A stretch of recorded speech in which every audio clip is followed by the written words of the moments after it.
Can't. Creating live broadcasts.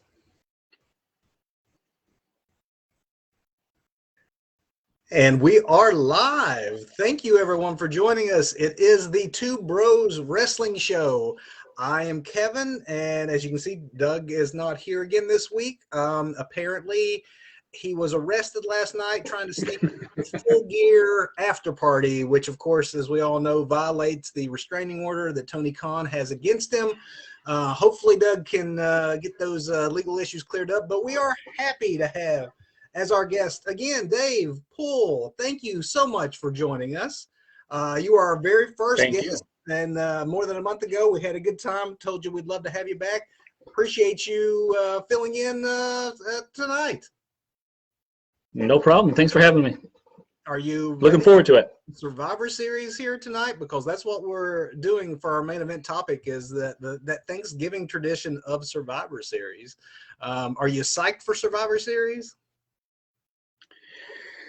Medium psyched, maybe. There's a couple decent matches I'm looking forward to.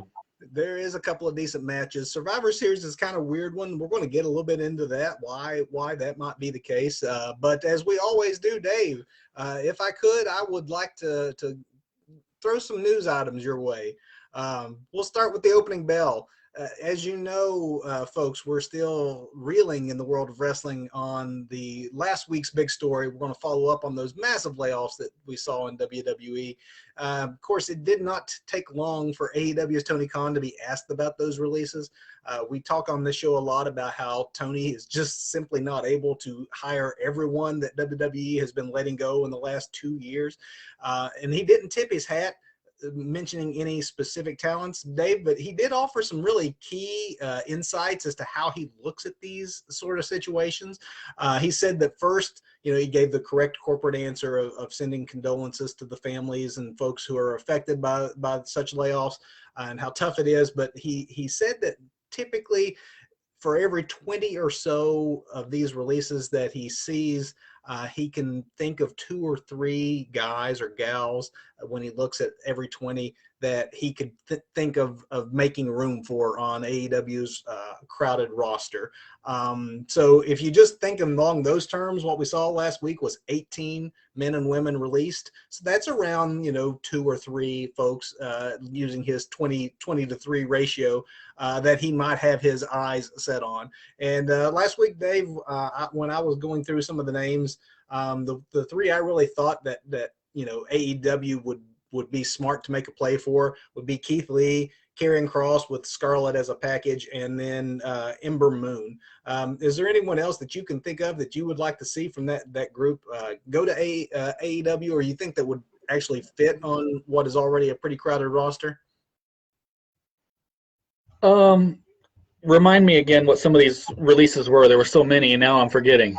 Well, the headlining class really was Keith and Karrion and Scarlett and Ember, but you also had Nia Jax and you had a lot of folks that were actually more from the developmental side of WWE, which is why I'm not sure that some of them would be the best of fits. But I just think that you have to find room for a Keith Lee at AEW, even if you have way too many talents already, because he's a main player star in my mind. Absolutely, I agree, and I think Karrion Kross will find a place there too. Ember Moon, she could fit in on AEW, but I could also see him not going for her. But I definitely, and I don't see Nia Jax landing there either. I think she's kind of a liability. Yeah, I definitely, both in the ring and maybe, if rumors are to be believed, behind the curtain as well. I'm sorry, say that again. You're cutting out on me a little. Sorry about that. Yeah, we are having a little bit of connection issues. I see you there. Can you hear me? I can hear you, but it's funny. When I stop talking, it's like I don't hear you for like the first 5 seconds while your mouth is moving, and then all of a sudden it'll kick in. What I was saying is that when you're looking at Nia Jax, not only is she supposedly a liability in the ring, apparently she's kind of a liability in the locker room, if rumors are to be believed anyways. Yeah, absolutely. want to talk a little bit more about the layoff situation, because several of these released talents have begun taking to the airwaves or to their social media, and you normally don't see that quite to this extent. You normally see folks thank WWE, they don't burn that bridge, or they just don't say anything. So to see so many outspoken talents speaking about their releases is a little unusual. Keith Lee is one of those, and he may have decided that he needed to do this because to react to the reports that apparently he was difficult to work with and didn't want to do jobs and all that. So he sort of addressed that in a tweet. And as part of his tweet, he mentioned that he had paid his own medical bills during his time off with where he was, off for COVID and COVID related illnesses for a very long period of time last year. This prompted a very rare instance of WWE actually responding to a tweet in this sort of situation. And they said, and I quote, "Keith Lee's recent comments implying WWE failed to pay his medical bills are erroneous. WWE has an extensive healthcare program for the medical care of its in-ring performers, and Mr. Lee was part of this program while with the company. Should Mr. Lee have any concerns over the payment of medical bills, he is welcome to address them with WWE." Dave, it's really unusual. You don't normally see WWE go, get into a back and forth with a former talent like that. Yeah, one second.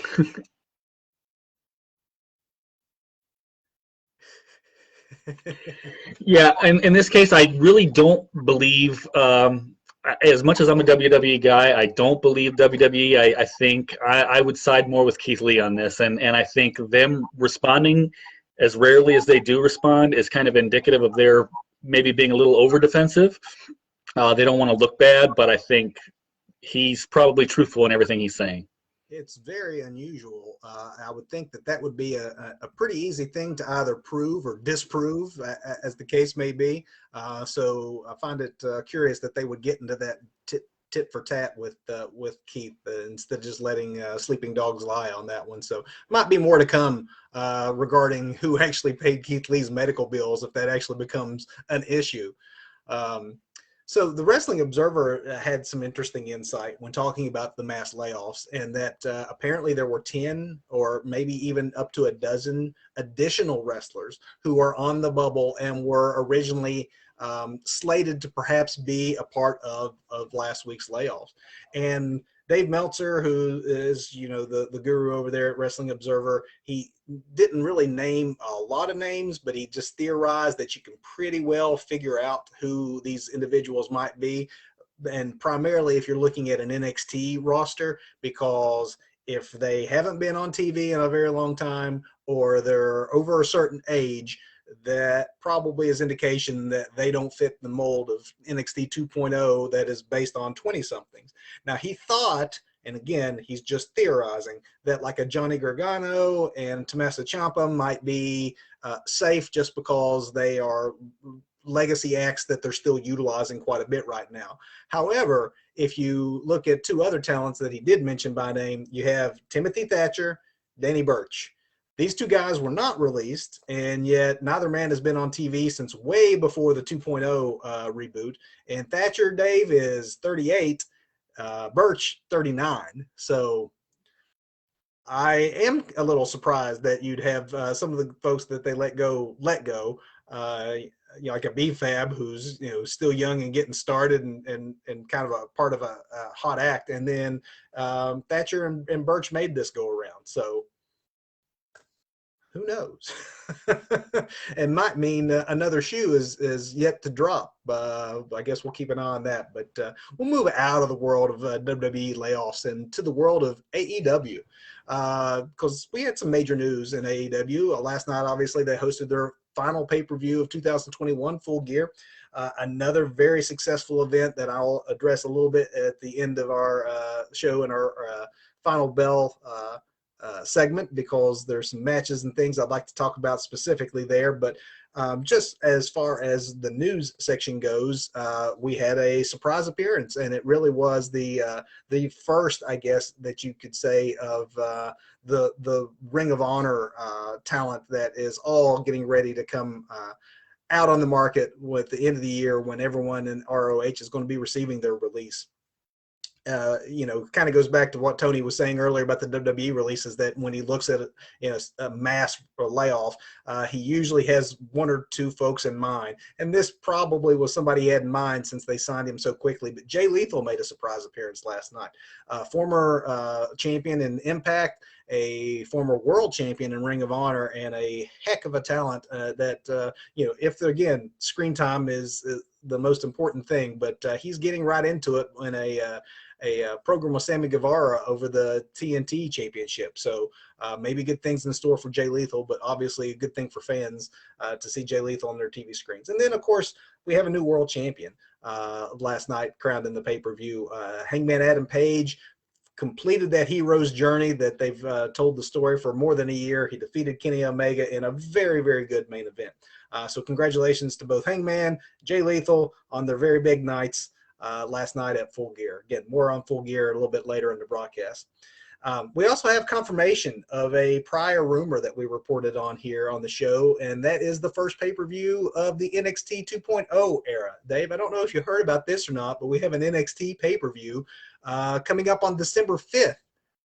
So, yeah, not a lot of time considering they just announced it this past week, but we got War Games, the annual tradition, not TakeOver War Games, but I think they're dropping the TakeOver name with 2.0. But it may be a good thing, bad thing, I don't know. I'm not sure. I think there's a lot of value to having that TakeOver title as a brand. But there is some word that if they go back to being a touring company where they may, go into a city with the main roster, like say a SummerSlam, and do a whole weekend's worth of shows, those might be called takeovers. But these one-off NXT only pay-per-views now are going to drop that branding. And I guess we'll get our first taste of that. That's going to actually cause us to do some reshuffling here at the Two Bros Wrestling Show, because that was a night we were scheduled to be on. And now we'll probably, instead of doing our 8 p.m., we'll probably do a post-show recap to see what a 2.0 pay-per-view looks like. Dave, considering how many of those talent we're still getting to know, trying to build a quick pay-per-view card with so many new faces, that could be a bit of a challenge in the next 2.5 weeks. Yeah, I think the first pay-per-view event that they have is probably going to be a bit of a struggle. I'm sure as we see NXT 2.0 continue to go, I think these events will be a little bit better. But I feel like the first event will probably be a lot more missed than hit. But I'll try and stay optimistic. Try and stay optimistic too, and we'll definitely review it with an open mind. I think it's definitely going to have a different feel than what we're used to from a takeover. So from that point of view, maybe not using the takeover name, probably maybe might lower the bar for them a little bit. Takeover is loaded with expectations that they might not be able to meet. Like you said, right out of the gate, could be a little rough. I'm going to move to Japan for some news out of New Japan Pro Wrestling. But last Saturday, they had their Power Struggle show in Osaka. And G1 winner Kazuchika Okada will challenge the IWGP World Heavyweight Champion Shingo Takagi at Wrestle Kingdom 16. So we have our Wrestle Kingdom main event, and that match is going to take place on night one of this year's 3-night event. That's right, not 2. We see your 2 nights WrestleMania, and we've raised you to 3. New Japan Pro Wrestling doing 3 nights of Wrestle Kingdom, but we have a main event with Okada, a familiar face to that stage, trying to wrestle away the World Championship from Takagi. New Japan also announced that they are going to be back to live touring in the United States. They announced 3 U.S. shows from their L.A. dojo. They have a U.S. division where they bring in talent from Japan as well as some dojo talent they have training there in L.A. And they're going to do 3 shows in the first quarter of 2022. So if you happen to be lucky enough to be near one of those cities, you can see New Japan live here in the United States. AEW, back to AEW, because they now intend, speaking of moves being made, they intend to make their move to TBS in 2022 a very big deal. They've been promoting it quite heavily that the very first Wednesday in 2022, the Dynamite show on Wednesdays shifts over from TNT to TBS. We learned this week that they also, that very same week, that first full week of January, they're going to have their first ever Battle of the Belts, which is one of their quarterly specials that they're going to be doing for TBS. And they very much envisioned it and fashioned it out of the old school TBS Clash of the Champions that they used to do. Obviously, WWE owns the rights to Clash of the Champions, so that's why we get Battle of the Belts. So to try to make that move a big deal to TBS, they're going to kick off 2022 with a hot show right off the bat for Dynamite in that first week. And then with a special Battle of the Belts coming on January the 8th of that very first little bit of 2022. And then I'll end with this. Speaking of AEW and their move to TBS, we'll send some well wishes here, Dave, to Jim Ross. Jim called the last night's action at Full Gear. Was his solid self as always. But in the last couple of weeks, JR has revealed that he is actually battling skin cancer currently, and is in fact due for an appointment on the 22nd, where to have a couple of these cancerous regions removed from his body, and will actually end up requiring 22 radiation treatments, which he thinks may very well take him out of the commentary booth. And honestly, retirement and moving out of full-time announcing is something that JR has been hinting at for probably the better part of the last year, not really wanting to commit too much to what happens once his current contract ends or how long he'll stay as the main announcer.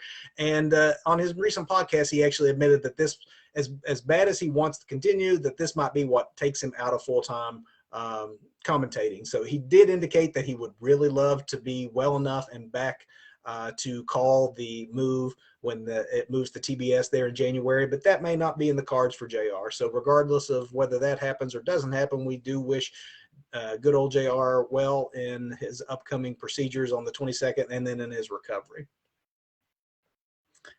And with that, that is the opening bell for tonight's Two Boroughs Wrestling Show. Dave, are you ready to talk Survivor Series?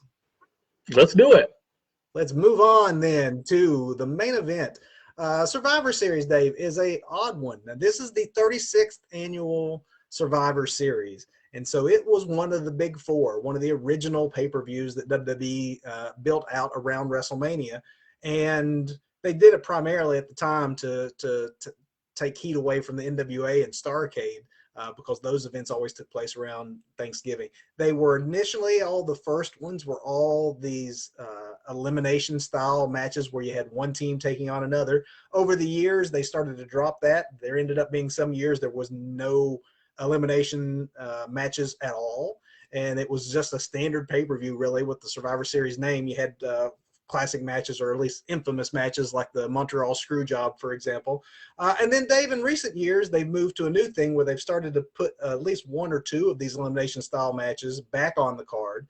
And almost it's like an all-star game now, where the last several years, it's really not, it's matches that don't really have consequences or titles, but you get champion versus champion now that they're in this brand era. What do you think about, and just in general, before we get to the matches themselves, what do you think about the elimination style matches, and what do you think about the champion versus champion contest, brand versus brand? Well, when I remember watching Survivor Series probably when I was, 8 years old, onward. And when I was a kid, I loved those elimination style matches. As an adult, I don't think I liked them quite as much. I feel like they've just kind of become samey year after year. I like the brand versus brand, but I feel like it's not so much different than when don't they do like a Clash of the Champions pay-per-view every year as well? And that, I believe, is brand versus brand too, isn't it? They've had a couple of different brand versus brand style pay-per-views over the year. They did the Clash of Champions a couple of years. They had that being Raw versus SmackDown, occasionally throwing NXT into the mix. I think now they're more keeping it to Survivor Series, but like you, the elimination style matches themselves, I liked more when I was a kid because it was unusual. And now, as I grew up and realized that there really isn't anything at stake. I mean, there's really nothing at stake.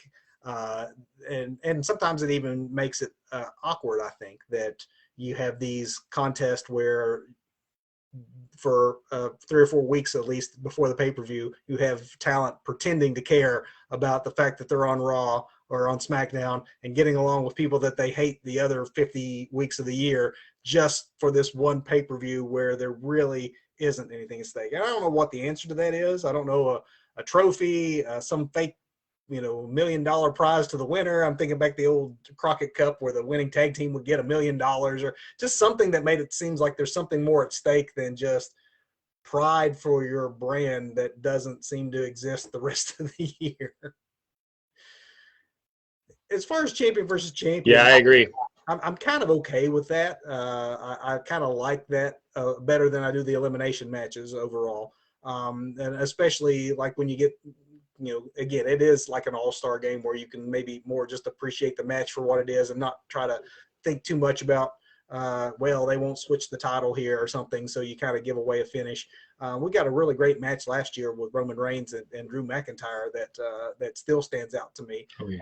So, there's always a chance that you get those kind of show stealers. But with that, let's talk about some of the matches that we do know are taking place. And if you don't mind, I'd like to start with the elimination matches because, one, they're the hardest to predict because who knows if the people we're getting ready to talk about will even be on the teams by the time we get there. It seems like every time there's an episode of Raw or SmackDown, they're switching in and out somebody, right?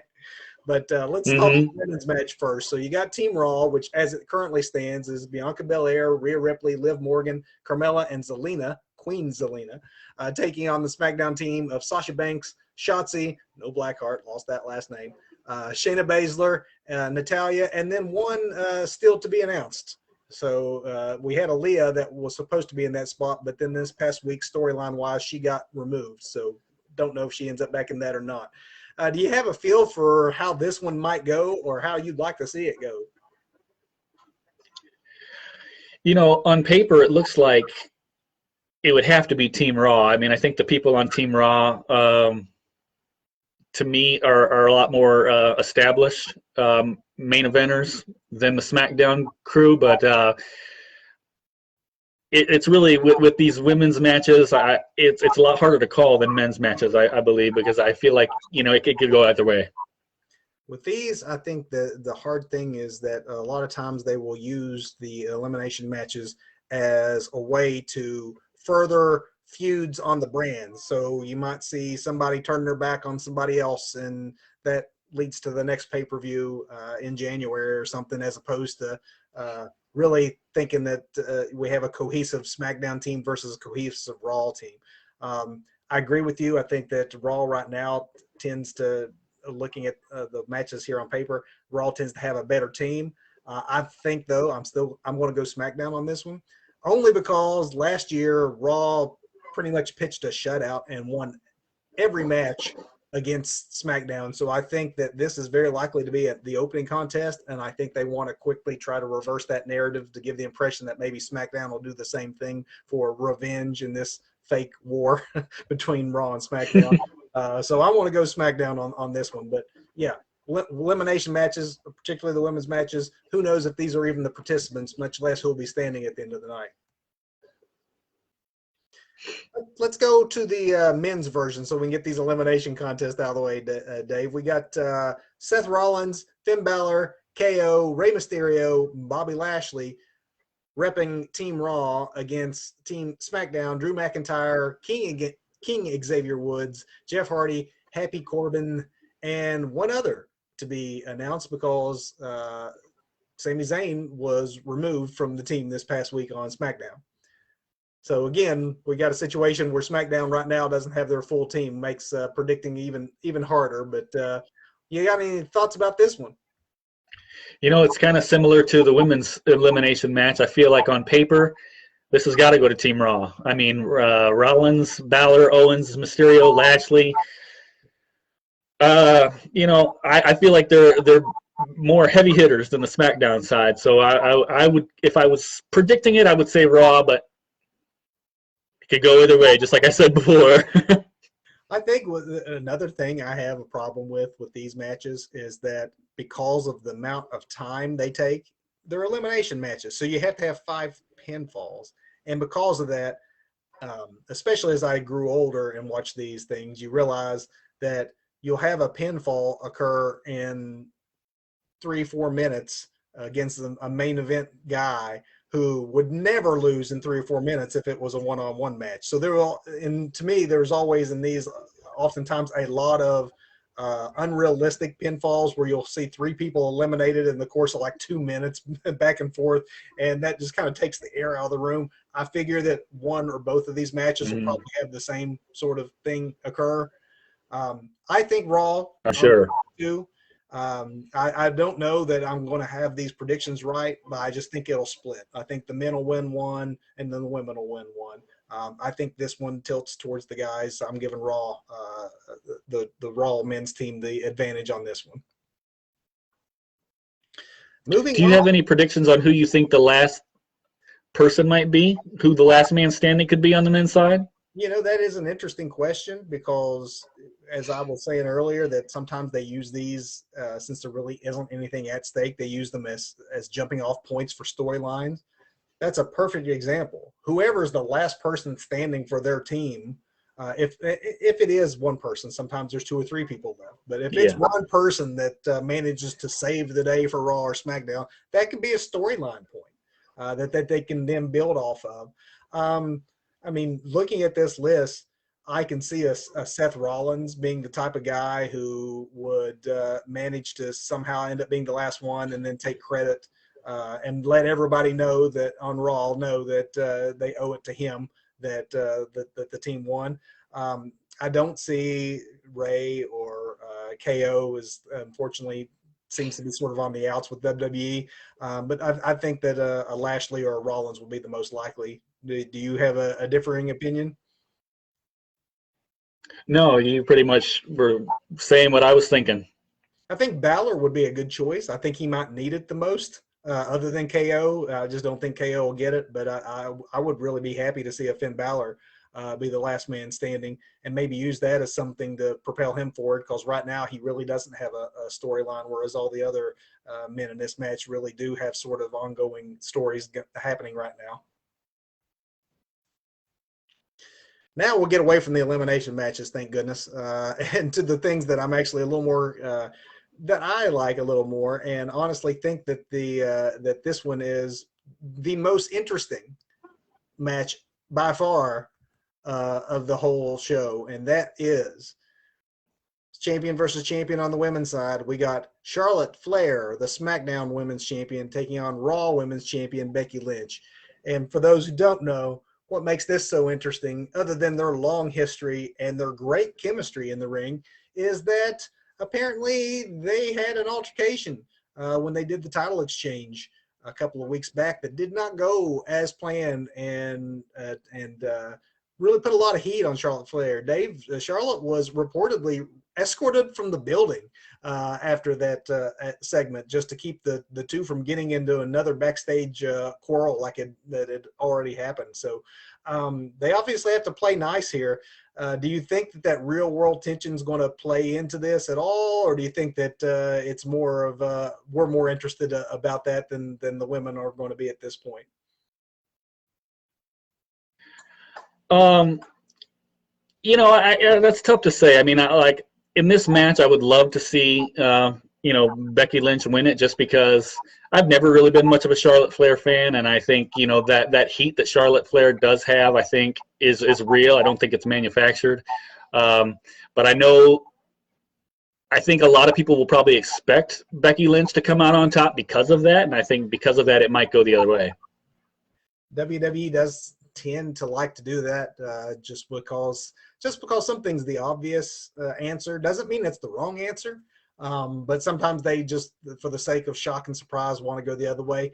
I don't know though really that you can have I don't think there's an upset to be had here. I think whichever woman is booked to go over on this one, you could definitely make the case for it being legitimate. And I mean, there's no surprises with these two. They're two of the most decorated women in the history of pro wrestling. And as such, with that background story that we all know and that they're kind of winking at now on TV, since they know we all know, I think that'll play into the storyline of the match. And probably this is very likely to be the match of the night. I'm going for Becky also because, like you, I do believe that there is legitimate heat on Charlotte. The reports backstage are that there is heat, but they are really not able to punish her. They certainly can't fire her and let her walk to an AEW. But this might be where they storyline at least get their punishment in by making her take the pinfall. It will be interesting if that is the case to see how graciously or not she does take that pinfall. That'll be interesting to see. That'll definitely be interesting to see. And then we have another Clash of the Titans type match here with this one, unlike Flair, Lynch, who have a very long history, dates back all the way to NXT. You're going to see a men's match, the champion versus champion on the heavyweight side, where you've got two talents that you've not really seen in the ring together a lot, and that is the more recently crowned WWE champion Big E taking on the not so recently crowned Roman Reigns, continuing what's looking to be a rather history-making title run for the Universal Champion. Dave, I'm looking forward to this one as well. Yeah, this one should be a really good match. I mean, this is one. I mean, I feel like a lot of fantasy booking people would like to see. I think there's zero chance that Roman doesn't win this match. I think, his recent loss via disqualification was mentioned as being his first loss in about 600 some odd days. And I don't see Big E adding another loss to that column. So I think Roman absolutely takes it, but I think Big E probably gives him one of the best fights he's had in a while. I agree. I think that right now at this point, Roman Reigns' job is to go out and have matches that make you think that he could be in jeopardy, and then at the end of the day, he comes out on top. Until they're ready to move that belt off him, do not expect to see him take any visual pinfalls. Even in a tag team match, it's not going to be his shoulders that are going to be on the mat for the 3 count. I don't think Big E loses anything by losing to a Roman Reigns. I mean, very similar last year to what we saw with Drew McIntyre. Match of the night, made you want more, made you excited that when Drew switched brands and now could possibly end up as a future challenger for Roman Reigns, giving you that taste. I think we get a taste of what a Big E Roman Reigns feud would look like, and then down the road, Big E's victory in this one is just looking good against Roman Reigns and maybe planting the seeds for something down the road, because Big E's not going to lose anything from taking the fall. The one thing I will say, the only thing that could throw a wrench in the mix is I could see Xavier Woods getting involved in that match, which could reverse the outcome. Well, you bring up a good point, because if the King gets involved, you can best believe that Kofi might get involved and the Usos might get involved. Like, there's a lot of extra moving parts to this, and it wouldn't be unlike WWE in a situation where they really want to keep both their champions strong. It wouldn't be unlike them to have all kinds of moving parts to sort of soften the blow for Big E taking the pin at the end. Or, I mean, I'd hate it if it ended up in some sort of DQ, but I guess if there's no titles on the line, they could always go that route, but that wouldn't be very satisfactory, I think, to the live crowd. And Dave, that's really the 4 matches right now are all that they currently have booked. Is there anything that you can think of that is likely to happen? If we do go titles versus titles, that could mean we see the other belts. It's not been made official yet, but an RK Bro Raw Tag Champs taking on the Usos. Do you see that one? Yeah, I don't know if I've seen an updated card or if I've seen a page that was delivering false information. But I saw a site that did have 2 extra matches to the card, and that was RK Bro versus the Usos, and I saw Nakamura versus Priest, which I don't know if these 2 are happening. These are what I read right before the show. As far as Nakamura versus Priest, I haven't seen, unless I've fallen asleep, I haven't seen any kind of lead up to that match at all.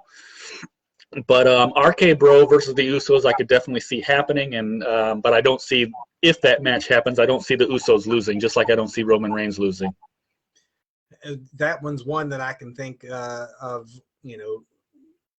teasing tension between Orton and Riddle, which is something that they've pretty much been doing since the inception of the tag team. So I can see Riddle being worried about letting Randy down by taking a pinfall loss in that one. Like you, the bloodline stays strong. So you're either going to get a DQ finish in that, or Riddle will have his shoulders pinned. It won't be Randy. And you're right. I think the Nakamura Priest match is probably just presumed because of the champion versus champion nature of Survivor Series. Let's go ahead and call that one. Say that that's probably a likely match that if not to the main card, very likely could be your opening contest in the pre-show. I think that Nakamura at this point is probably, in WWE's eyes, Teflon. They've done everything to him, and I think that they think Priest is a future star. So if you just look at that, I'd say that Priest is the logical one to go over here. But again, since there's nothing truly on the line, I think they could go either way with it. But I'm going to say Priest if that match gets added. I agree with you. I don't think Priest takes a loss right now. I think they want to make his championship run as legitimate as possible, and I think Nakamura could take that loss, and it doesn't really hurt him at all. Yeah, all we need is Rick Boogs cranking up the guitars, and Nakamura gets cheered again. People forget that he just got beat. But I mean, Survivor Series, that's probably all. If we get those two matches added, you're talking 4 singles matches. And then by the time you have 2 elimination matches where you have to have 5 people take pinfalls, those matches tend to take 30, 40, sometimes 50 minutes apiece. And that's going to be the bulk of the card is those 2 matches, unless they do the rapid fire pinfalls, which I'm sure they will do, just to shorten one of those up real good. And it wouldn't be surprising if you see somebody, if not throw a shutout, have 3 or 4 guys still standing just to keep the match length under 30 minutes. And then that'll probably be your card. Again, like you start out when I asked how you felt about it, it's because of the nature of the Survivor Series style matches. It's never been my favorite pay-per-view, but there's definitely, with the singles contest on the top of the card, I am intrigued by how those matches turn out, booking wise, who has the stroke to get the pinfall victory, and whether or not somebody gets punished by taking a pinfall loss.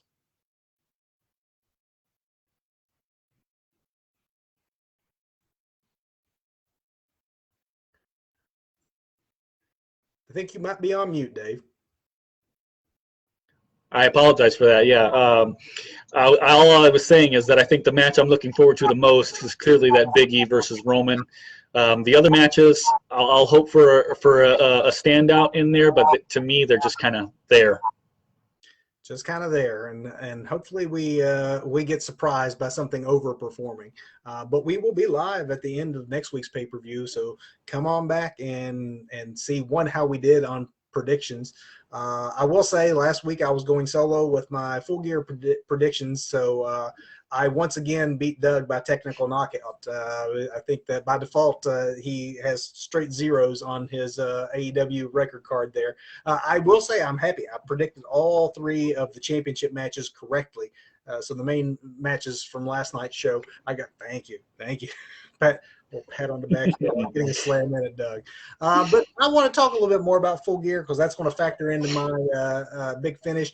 That will wrap up our main event topic, head to the big finish. Dave, do you have a botch of the week or something that happened this week that you saw that rubbed you the wrong way? We're going to start with botch of the week? Oh, yeah. I like to get the negative out of the way, end on the positive. All right. Well, for me, my botch of the week was a story I read about an answer to an interview question that Tony Khan gave regarding an all-women's pay-per-view on AEW. He was asked if there was a possibility for an all-women's pay-per-view, and he kind of got defensive and he made the question more about himself than the female talent on his brand. He seemed like he had a bit of a chip on his shoulder about not getting credit for paying AEW women's talent to be on the recent NWA women's pay-per-view, and he kind of made it a me when the question was meant to kind of focus on his female talent, and he just kind of exposed to me what kind of narcissism and ego he can have a tendency to have. And did he ever answer the question at all, or did he just deflect the question by doing so? I'm sorry, repeat that again? Did he actually answer the question, or did he end up just being evasive like that? You know, he never really said if there would be an all-women's AEW event. He kind of just wanted to take credit for the all-women's events done by NWA, and he was kind of just taking credit for all of the financial contributions he may have made to make AEW's women's division better. But he never really gave a firm answer on whether AEW would go that route. Obviously, they have the talent. There is a large female roster there at AEW, but you know, if you look at WWE's evolution, it was a historic moment to have an all-women's pay-per-view by WWE. On the other hand, they never did a second one, and unfortunately, for as good as that pay-per-view was, and it was really good, critically, it was well received. It was not well watched, and that is why you've yet to see another one. And that's not really fair to the women's talent to judge them all on the performance of one pay-per-view. As with just the acceptance of women's wrestling in general, these things sort of take time. So I would love it if Tony would have been a little more forthcoming in an answer, and maybe even a little more progressive, and just push the issue of an all-women's pay-per-view and make it a regular part of a wrestling fan's diet. So I think when you offer something up enough, fans begin to accept it. And if you just do it as a one-off, the way WWE did, and then you don't revisit it, then it's easy to think it's never going to happen again. My botch of the week is a lot less serious than that, but still no less of a problem. And it kind of ties back into our main event topic in Survivor Series, and sometimes the problem I have with the Survivor Series style matches. So to me, I know that there's a gray, and sometimes those tweener roles are interesting, but wrestling in general works best when there is a clear face and a clear heel. And unfortunately, WWE has some wishy-washy writing and will confuse from show to show their characters to the point you don't even know if they're supposed to be booed. Am I supposed to cheer this guy? Am I supposed to boo this guy? And a lot of times that head-turning switch that they do is all for something like a Survivor Series, where you have to get somebody all on the same page with a team, and suddenly they start acting out of character, and that's detrimental to the long-term writing. And you saw that in abundance in WWE on Raw, especially this week, with this face heel confusion. You have this leadership team at WWE, storyline wise anyway, of Adam Pearce and Sonia Deville. Sonia has been clearly made to be the heel in that duo, with her way she's tortured Naomi, for example, and just some of her decisions being called into question, whereas Adam Pearce is always the straight shooter, right down the middle, the fair justice guy. And yet here he was on Raw this past week, sticking it to poor Dominic, basically feeding him to the wolves in a very heel-like fashion to a monster like Bobby Lashley. And that just seemed very out of character for an Adam Pearce. But of course, because it's Survivor Series, they wrote him to do that. And on the very same episode, you see Doudrop, happy-go-lucky Doudrop, who we've watched skip and dance her way down to the ring and stand up to bullies like Eva Marie. Suddenly, here she is going heel, bullying poor little Liv Morgan, and then interfering and attacking Bianca Belair. Again, just very out of character for what we had seen previously. So my botch of the week is that Raw heel face problem that they had, just trying to shoehorn some storylines going into Survivor Series. It felt very forced, and it just confuses things, and it waters down the characters. Dave, I'm going to move to the performance of the week. You're on mute again. I still can't hear you. I'm sorry about the audio. My audio keeps cutting out, and so does yours. I have a hard time hearing you, and then when I start talking, you don't hear me. But I'm thinking you said match of the week, so I'll go with that. Is that all right? You can go whichever one you want first. All right. Well, hopefully I'm not going to steal your match of the week, but I'm actually probably going to make Doug very, very, very happy because you might as well call me Dynamite Dave today because the Dynamite right before Full Gear was outstanding in my opinion. It had 3 top-notch matches to me, but my match of the week was the main event, which was Pac versus Dax Harwood. I've never been a big FTR guy, and even when they were in WWE, I was not a big fan of that team, but that match was outstanding, and I got a lot more from both guys than I really thought I was going to get. I mean, I know Pac can go, but that match it was pretty close to 5-star for me, and I don't know if you saw it, Kevin, but there was a spot in that match where they had an avalanche brain buster that I almost like bounced off my couch. It was so rough. I was like, oh, that had to have hurt. But that for me was just a phenomenal match, and it was my match of the week. And they had a great camera angle on that one too, Dave, because I don't know if they must have been instructed in the truck to shoot it that way, knowing it was coming. I think it looked worse than it even was because of the overhead, where it looked like it was a vicious drop all the way down onto the neck. Agree. That was a fantastic match. I hate making Doug happy. It's one of my least favorite things to do, but I want to make him happy too. I'm going to AEW for my match of the week. Last night's Full Gear, honestly, was one of the best pay-per-views of the entire calendar year. I didn't think that they could top all out their previous pay-per-view, and I don't know that they topped it, but boy, they came close. It was still one of the best cards, top to bottom, and didn't stop for 4 hours. I had a feeling that my match of the week would end up coming from Full Gear. I just didn't expect it to be the one I'm about to talk about. I thought it might be the Lucha Bros FTR match. I thought it might be Britt Baker and Ty Conti, or even, obviously the big main event of Hangman Page, Kenny Omega. All 3 were great. Particularly Page and Hangman. However, stealing the show unexpectedly, Eddie Kingston and CM Punk. I thought in some ways that this was just the kind of an add-on match to get CM Punk on the card. 3 or 4 weeks ago, it sort of seemed that that's what it was. I thought it might even be the opener or a pre-show match. That's how little I thought that Eddie Kingston would hold his own with a CM Punk. But the story they began to tell the last 3 or 4 weeks on TV was excellent. And it was based on real life and apparently a real world slight between the 2 gentlemen 16 years ago on the Indies. And they actually played that up into a compelling storyline that culminated in a match last night where they beat the heck out of each other in a very physical fashion. And the crowd was so into it that they did the impossible. CM Punk, since he came back, has been probably the hottest wrestler in all of pro wrestling. He is so over that, there was seemingly nothing he could do to make a crowd hate him. He didn't do anything nefarious. He just happened to be opposite Eddie Kingston, that the crowd has really invested in as the everyman that they love. This was a 50-50 split crowd that by the end was actually booing CM Punk.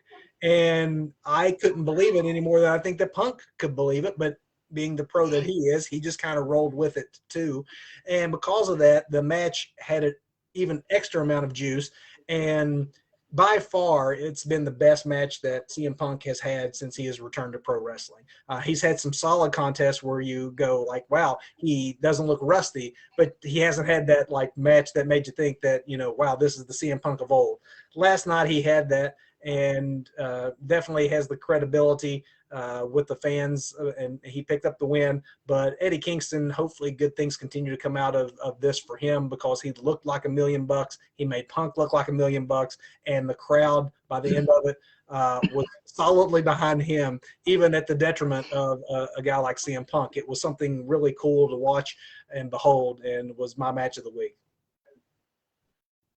That's awesome. And Dave, then we'll end on performance of the week if you wanted to go that route. Sure. And I should have put a disclaimer before my last match that I haven't I haven't seen Full Gear, so if I had, probably those might have been some of my matches of the week, or performance of the week.